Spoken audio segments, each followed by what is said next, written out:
It's a matter of great honor and privilege for the Public Affairs Center that the Honorable Minister has accepted this request of ours to release a very important study, in our opinion, on the public distribution system. This study was undertaken in 12-13.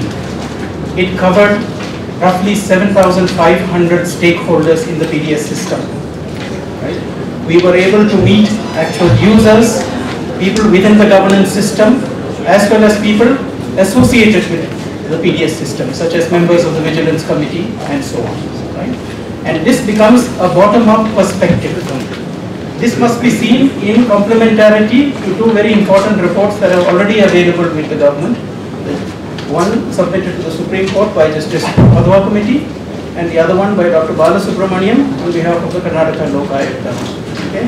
Those two reports give you details of the workings of the system, but have inspired us to see how we can cure some of these ills in the systems, some of the issues that are rising.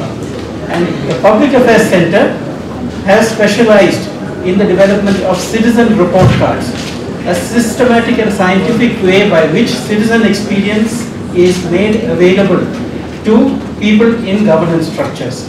Using the citizen report card, we surveyed PDS system in 15 sample districts, carefully sampled so that all aspects of people affected by the PDS opinions were obtained, summarized them and made them available to the Minister through this report, which will be released today.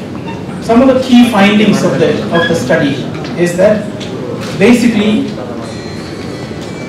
systems for monitoring of the public distribution system exist, but are simply not enforced. In other words, there is a great opportunity for our policymakers to finally express their policies completely and fully on ground, provided there is support from the government and the governance structure at all levels. In other words, we are saying that citizens have a role in monitoring and tracking PDS. Vigilance committees have an important role in making sure that the system effectively delivers to those below the poverty line and others. But for that, there needs to be much greater awareness of the system. Awareness is sorely lacking, and we need to have a campaign mode by which this awareness can be increased.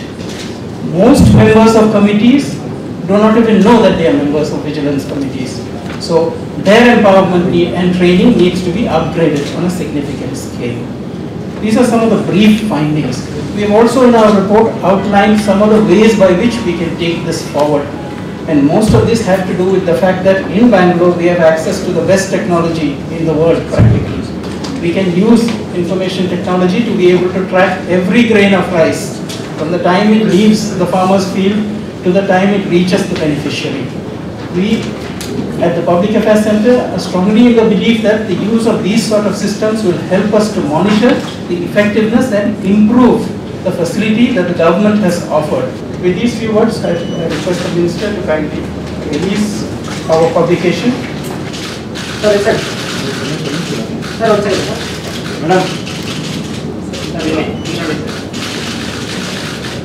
ಇವತ್ತಿನ ನಮ್ಮ ಪತ್ರಿಕಾಗೋಷ್ಠಿಯಲ್ಲಿ ನಮ್ಮ ಉದ್ದೇಶಿಸಿ ನಮ್ಮ ಏನು PAC public affairs centre ಇದೆ ಅದರ ನಿರ್ದೇಶಕರಾದಂಥ ನಮ್ಮ ಸುರೇಶ್ ಅವರು ಸಂಕ್ಷಿಪ್ತವಾಗಿ ಇಂಟ್ರಡಕ್ಷನ್ ಮಾಡಿದ್ದಾರೆ.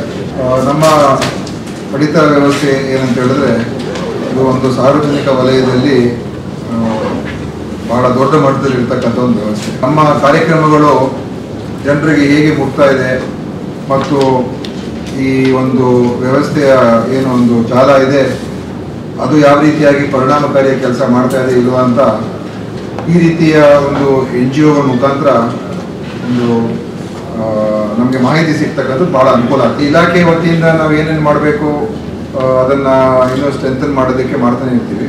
ಆದರೆ ಎಲ್ಲೊಂದು ಕಡೆ ಇದರ ಇಂಪ್ಯಾಕ್ಟ್ ಏನಾಗ್ತದೆ ಮತ್ತು ಇದರಲ್ಲಿ ಎಲ್ಲಿ ನಮಗೆ ನ್ಯೂನತೆಗಳಿದೆ ನಮ್ಮ ಡಿಸ್ಟ್ರಿಬ್ಯೂಷನ್ ವ್ಯವಸ್ಥೆಯಲ್ಲಿ ಅಥವಾ ಎಲ್ಲಿ PDS ಅಂಗಡಿಯ ವ್ಯವಸ್ಥೆ ಇರ್ಬೋದು ಅಥವಾ ಗೋದಾಮುಗಳಲ್ಲಿ ಇರ್ತಕ್ಕಂಥ ವ್ಯವಸ್ಥೆ ಇರ್ಬೋದು, ಈ ಟ್ರಾನ್ಸ್ಪೋರ್ಟೇಷನ್ ವ್ಯವಸ್ಥೆ ಇರ್ಬೋದು, ಎಲ್ಲರಿಗೂ ಕೂಡ ಭಾಳಷ್ಟು ಇದರಲ್ಲಿ ಒಂದು ಏನೋ ಲೋಪಗಳಾಗೋದಕ್ಕೆ ಅವಕಾಶಗಳು ತುಂಬ ಇರ್ತದೆ.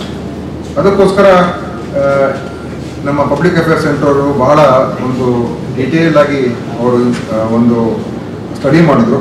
ಸುಮಾರು 795 ಅಂಗಡಿಗಳ ಮಟ್ಟದಲ್ಲಿ ಅವರು ಹೋಗಿ ಸ್ಟಡಿ ಮಾಡಿದ್ದಾರೆ.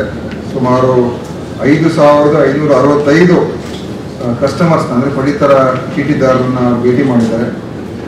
ಸುಮಾರು 30 ಫುಡ್ ಇನ್ಸ್ಪೆಕ್ಟರ್ಸು, ಸುಮಾರು 159 PDS ಶಾಪ್ ಓನರ್ಸು ಮತ್ತು 795 shop level vigilance committee members ಇವ್ರ ಜೊತೆ ಎಲ್ಲರೂ ಕೂಡ ಸಂಪರ್ಕ ಮಾಡಿದ್ದಾರೆ. ಮತ್ತು ಎಲ್ಲರ ಜೊತೆ ಕೂಡ ಹೋಗಿ ಇವ್ರು ಮಾಡ್ಕೊಂಡು ಬಂದಿದ್ದಾರೆ. ಆದರೆ ಇವ್ರು ಮಾಡಿರ್ತಕ್ಕಂಥ ಒಂದು ಕಾಲಾವಧಿ ಏನಿತ್ತು 2012-13 ಮಾಡಿದ್ದಾರೆ.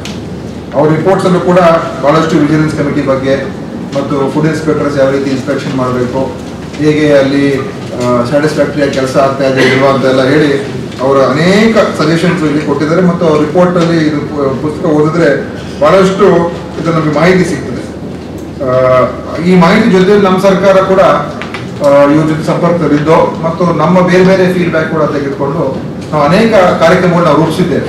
ಇವತ್ತು ಪಡಿತರ ಖಾತ್ರಿ ಯೋಜನೆ, ಈಗ ಅವ್ರು ಹೇಳ್ತಾ ಇದ್ರು ಅಂಗಡಿ ಯಾವಾಗ ಓಪನ್ ಆಗೋದು ಗೊತ್ತಾಗಲ್ಲ, ಯಾವಾಗ ಕ್ಲೋಸ್ ಆಗುತ್ತೆ ಗೊತ್ತಾಗ್ತಾ ಇಲ್ಲ ಜನರಿಗೆ, ವಿಜಿಲೆನ್ಸ್ ಕಮಿಟಿಗಳು ಸರಿಯಾಗಿ ಕೆಲಸ ಮಾಡ್ತಾ ಇಲ್ಲ ಮತ್ತು ಸರಿಯಾದ ರೀತಿಯಲ್ಲಿ ಜನರಿಗೆ ಮಾಹಿತಿ ಇರ್ತಾ ಇರಲಿಲ್ಲ, ಎಷ್ಟು ಕ್ವಾಂಟಿಟಿ ಸಿಗಬೇಕು ಎಷ್ಟು ಸಿಗಬಾರ್ದು, ಮತ್ತು ಅಂಗಡಿಗಳ ಮೇಲೆ ಬೋರ್ಡ್ಗಳು ಇರೋದಿಲ್ಲ, ಮತ್ತು ಈ ರೀತಿಯಾಗಿ ಸಣ್ಣ ಪುಟ್ಟ ಆ ವಿಚಾರ ಕೂಡ ಸೇರ್ಕೊಂಡಿತ್ತು. ಸೊ ನಾವು ನಮ್ಮ ಇಲಾಖೆ ಬಂದ ಮೇಲೆ ಸುಧಾರಣೆಗಳು ಮಾಡಿಕೊಂಡೇ ಬರ್ತಾ ಇದ್ದೀವಿ. Wadhwa committee, Balasubramaniam committee, public affairs centre ಏನು ಅವ್ರು ಸಜೆಷನ್ಸ್ ಕೊಡ್ತಾರೆ ಅಂತ ಹೇಳಿದ್ರೆ, ಹೋಲ್ಸೇಲ್ ಡಿಸ್ಟ್ರಿಬ್ಯೂಷನಲ್ಲಿ ಹೆಚ್ಚು ಭ್ರಷ್ಟಾಚಾರ ಆಗುವಂಥದ್ದು ನಾವು ಸೊಸೈಟೀಸ್ಗೆ ಏನು ಕೊಟ್ಟಿರ್ತೀವಿ ಅವ್ರ ಮುಖಾಂತರ ಕೆಲವು ಕಡೆ ಮಾಡ್ತಾ ಇದ್ದೀವಿ. ಕರ್ನಾಟಕದಲ್ಲಿ ಕೆಲವು ಜಿಲ್ಲೆಗಳಲ್ಲಿ ಅಲ್ಲಿ ಸ್ವಲ್ಪ ಈ ಫುಡ್ ಗ್ರೇನ್ಸಲ್ಲಿ ಮತ್ತು ಸರಿಯಾದ ಗೋದಾಮುಗಳು ಇರೋದಿಲ್ಲ, ಸರಿಯಾಗಿ ನಾವು ನೋಡ್ಕೊಳ್ಳೋದಿಲ್ಲ ಮತ್ತು ಅಲ್ಲಿ ಅವ್ಯವಹಾರಗಳಾಗುತ್ತೆ ಜಾಸ್ತಿ. ಸೊ ಅದಕ್ಕೆ ಫುಡ್ ಕಾರ್ಪೊರೇಷನ್ ಪೂರ್ತಿ ಹೋಲ್ಸೇಲ್ ಮಾಡಬೇಕು ಅಂತ ನಮ್ಮ ಉದ್ದೇಶ. ಸೊ ನಮ್ಮ ಪಬ್ಲಿಕ್ ಅಫೇರ್ಸ್ ಸೆಂಟರ್ಗೆ you want to congratulate them. Thanks sir.